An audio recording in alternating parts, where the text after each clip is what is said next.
There's something quietly fascinating about where the Audi RS5 seems to be heading for 2026 to 2027. For years, the RS5 has lived in that sweet spot between everyday usability and proper performance. Not as wild as an RS7, not as clinical as an R8 once was, but always a thinking person's fast car.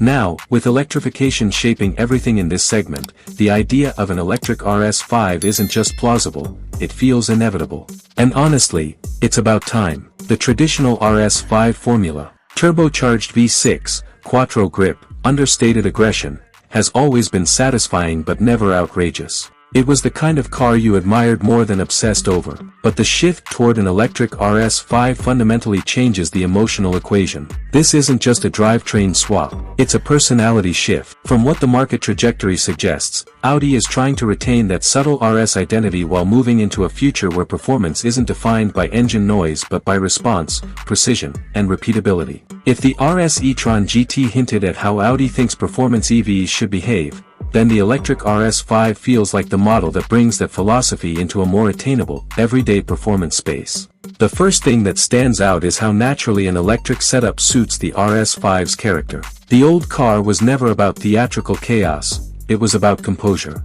An electric performance thrives on composure. Instant torque doesn't shout, it simply delivers. In that sense, the RS5 might actually feel more like itself in EV form than some purists expect. On the road, the biggest difference isn't just acceleration, although that will inevitably be brutal. It's the way the power arrives.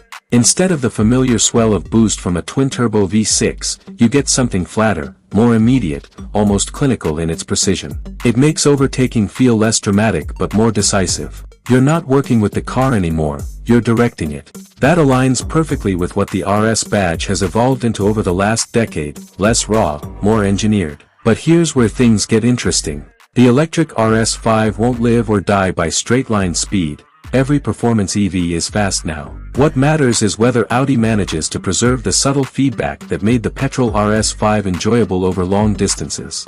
Historically, RS models have been exceptional Autobahn companions, fast, stable, unflustered at speed. Translating that into an EV means getting weight management right. And weight will be the elephant in the room. A battery-heavy RS5 is almost guaranteed to feel more planted than playful. That's not necessarily a bad thing, but it changes the dynamic balance. Where the old car could feel light on its feet despite its size, the electric version may lean more toward surgical precision than driver engagement. That's probably the biggest weak point of the transition. The likely loss of mechanical interaction, the slight hesitation before boost, the subtle drivetrain shuffle under throttle, risks making the car feel less alive. Not slower, not worse, just less emotional. It may end up being a better car objectively, but a less memorable one subjectively. Still, there's a strong counterpoint. Electric torque vectoring, something Audi has been quietly mastering, could give the RS5 a new layer of adjustability. Instead of relying on mechanical differentials and brake-based systems, the car could actively shape its attitude mid-corner in ways the petrol version simply couldn't. That opens the door to a kind of controlled agility that feels modern rather than nostalgic. In other words, the fun may not disappear, it may just evolve. One unexpected detail worth paying attention to is sound, or rather, how Audi chooses to reinterpret it. Unlike some rivals that are leaning into artificial drama, Audi tends to prefer restraint. That suggests the RS5 EV might avoid gimmicky synthetic noise and instead lean into near silence as part of its identity. That could make it feel more mature than many performance EVs, especially in a market increasingly crowded with exaggerated personalities. From a market perspective, this shift feels inevitable. Performance coupes are under pressure, SUVs dominate sales, but electrification gives cars like the RS5 a new reason to exist. Instead of competing with crossovers on practicality, it competes on experience.